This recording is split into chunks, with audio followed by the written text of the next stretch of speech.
Assalamualaikum warahmatullahi wabarakatuh. Perkenalkan, nama saya Desia Ramadhani Damayanti, NIM 1810224. Video ini dibuat untuk memenuhi tugas UAS mata kuliah Manajemen Operasi Lanjutan. Yuk langsung saja tonton videonya. Manajemen pada PT Carrefour Indonesia. Sebelumnya, saya akan menjelaskan tentang profil perusahaan PT Carrefour Indonesia.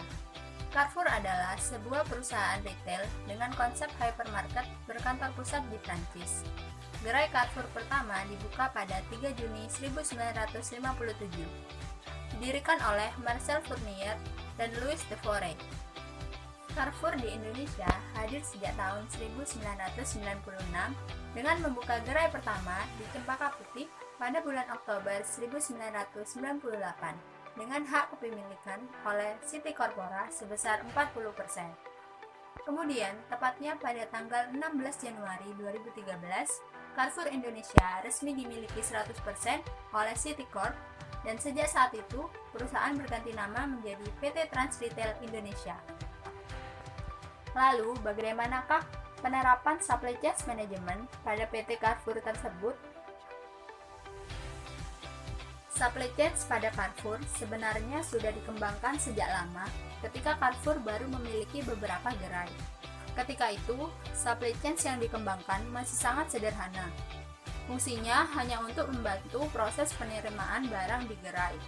Selain itu, fokusnya masih pada barang pangan siap saji. Selanjutnya, Carrefour mulai serius mengembangkan supply chain ini sejak Juli 2007.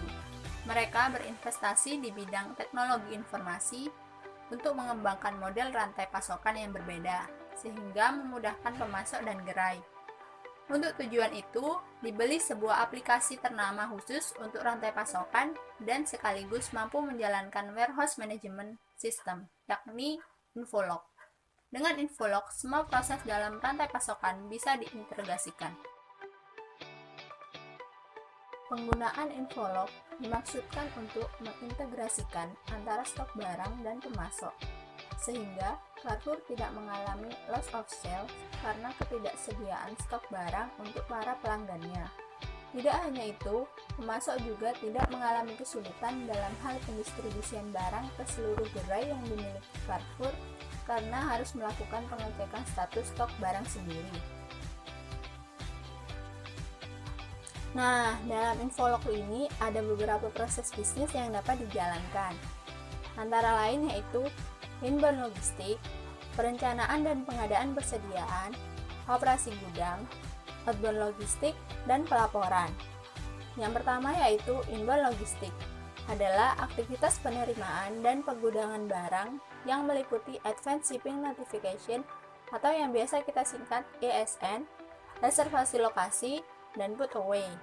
Yang kedua yaitu perencanaan dan pengadaan persediaan, mengatur 3 tingkatan persediaan, yaitu tingkat persediaan umum, tingkat persediaan maksimum, dan tingkat reorder.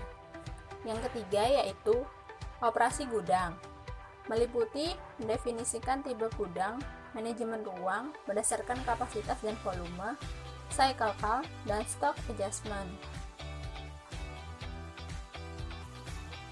Yang keempat yaitu outbound logistik. Aktivitas outbound logistik meliputi penangkapan pesanan pembeli, distribusi, dan penjualan, pembuatan invoice, dan fax. Yang terakhir yaitu laporan, meliputi laporan cycle count, laporan kosong, dan lain-lain. Keseluruhannya dimuat dalam 4 modul yang berbeda yang keluarannya berupa laporan yang diperlukan manajemen dan operator sebagai pertimbangan untuk pengambilan keputusan teknis dan strategi. Nah, selanjutnya, supply chain yang dibangun oleh Carrefour didasarkan pada perhitungan tingkat optimasi dari pabrik atau pemasok sampai ke gerai. Metode yang dipakai Carrefour untuk SCM ini dengan menerapkan proses just in time di pusat distribusi yaitu Distribution Center atau kita singkat DC yang disebut cross dock. Tujuan cross-dock ini untuk mengefisiensikan proses sehingga tidak diperlukan adanya stok di pusat distribusi. Jadi, ketika pemasok mengirim barang hari ini ke DC, maka keesokan harinya barang itu sudah terkirim ke gerai-gerai.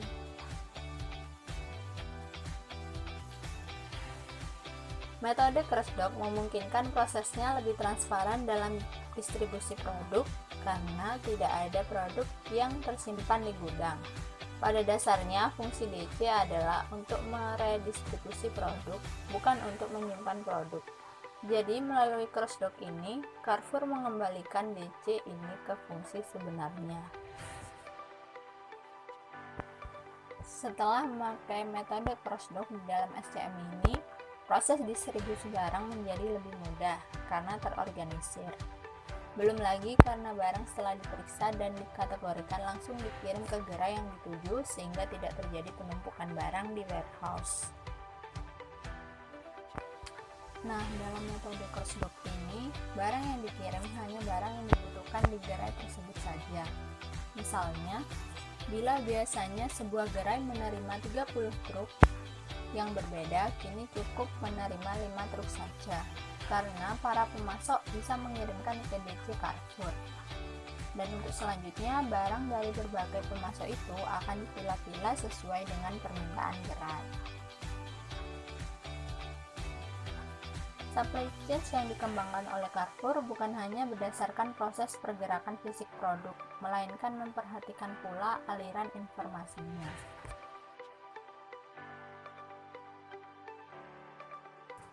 Nah, selanjutnya ada metode Central Order Pool atau yang kita singkat dengan COP.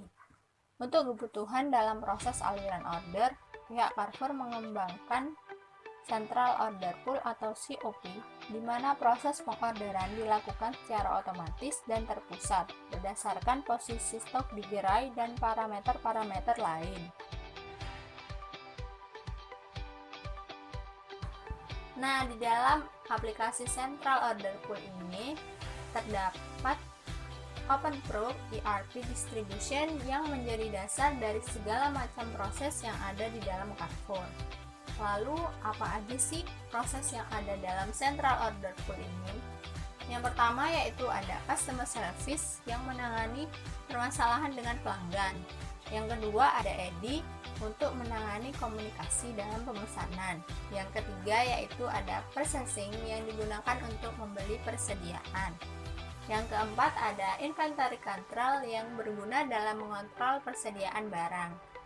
Yang kelima yaitu ada Order Entry yang berguna dalam memesan barang. Point of Sale yang mengontrol harga penjualan. Yang terakhir yaitu ada Warehouse Management yang berguna dalam mengontrol data warehouse. Untuk melakukan pemesanan barang ke seluruh pemasok, Carrefour menggunakan sistem Electronic Data Interchange atau yang kita singkat dengan EDI. Jika order sudah diterima, pemasok bisa menerimanya melalui web.